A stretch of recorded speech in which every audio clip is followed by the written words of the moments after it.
Chapitre 36. Mercredi 13 décembre 1989, Liège, Belgique. La journée était longue pour les deux détectives et l'enquêteur liégeois. Passé 18h, Andy contacte le commissaire de Sainte-Véronique. Ce dernier l'informe de l'avancée de l'enquête, dont la découverte du corps de Marie-Louise Fayolle, ainsi que l'enterrement de Martine Distrier. Justement, commissaire, en parlant de la famille Distrier, nous avons arrêté la fille, Alicia Distrier. Elle mendiait devant une gare à Liège, en Belgique. Vous êtes en Belgique ? Mais comment vous êtes arrivé là ? Comment l'avez-vous trouvée ? Ah, c'est l'avantage d'avoir un réseau relationnel solide, commissaire. Andy bombe le torse fièrement, alors que son interlocuteur au téléphone ne peut le voir. Il continue. On l'interroge depuis environ 3 heures. Elle parle beaucoup. Elle parle beaucoup trop, en fait. Elle raconte conneries sur conneries. Elle mêle la réalité à la fiction. C'est incroyable. Au début, on pensait qu'elle se fichait de nous, mais elle semble vraiment croire à ces histoires. Quel genre ? Du genre film de science-fiction où le gentil, donc elle, traque les méchants trafiquants d'armes nucléaires venus de l'Est. Vous êtes sérieux, Andy ? On parle bien de la deuxième fille recueillie par le curé. Oui, commissaire, elle est complètement allumée.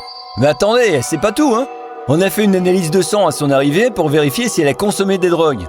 On n'a rien trouvé, aucune substance illicite. Par contre, son groupe sanguin, c'est AB négatif.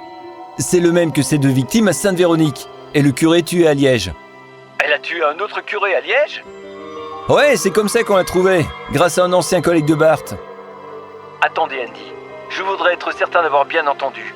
Vous êtes en train de me dire qu'elle a avoué les meurtres à Sainte-Véronique ? Ouais, tout à fait. Elle a raconté tout ça tout à fait naturellement, sans même devoir la secouer un peu. Elle a tué le curé Delporté parce qu'il est une sorte de menace, qu'elle appelle un T1. Et le soir, elle a tué le vieux marin au port, en précisant que c'était un ami de Lucien, son père adoptif. Et en sortant, elle a flingué le barman parce qu'il avait vu. Et donc, il aurait pu la reconnaître. Elle était dans la voiture volée le soir de l'accident quand sa mère adoptive, Martine Distrier, a perdu la vie. Elle a volé la voiture ? Ouais, apparemment. Elle dit qu'elle a volé avec son frère. Son frère ? Elle a un frère ? Reynolds, la fille Distrier, elle a un frère ? Non, pas de frère, elle est fille unique. J'allais vous le dire, commissaire. Ça fait partie des choses bizarres qu'on a entendues. À noter aussi que ces empreintes ont été relevées par la gendarmerie à l'arrière de la voiture. Il y avait donc quelqu'un d'autre au volant. Vous avez une idée du complice ? On est de nouveau dans le flou. Des fois, elle dit que c'est son frère. À d'autres moments, elle dit qu'elle sait plus. Vous êtes au courant pour la bonne du curé ? J'imagine que le lieutenant Reynolds vous a appelé. Pas du tout, commissaire. Quoi, elle est morte aussi ? La voix du détective trahit son empressement d'en savoir plus. Il en a le souffle coupé. Même topo que pour les autres meurtres. C'est une boucherie. Cette fois, c'est un meurtre au couteau. On l'a retrouvé chez elle. Pas de traces d'effraction. On en déduit que le meurtrier avait la clé. Ah merde alors ! Par curiosité, on a fait analyser le sang. Ce n'est pas un résus négatif. Même conclusion que pour la voisine, Martine Distrier. C'est dingue. Et ça s'est passé quand ? D'après le légiste, ça remonterait à vendredi. Bart a entendu une partie de la conversation et vient aux nouvelles. Tu peux une fois me le passer, j'aimerais bien lui dire quelque chose.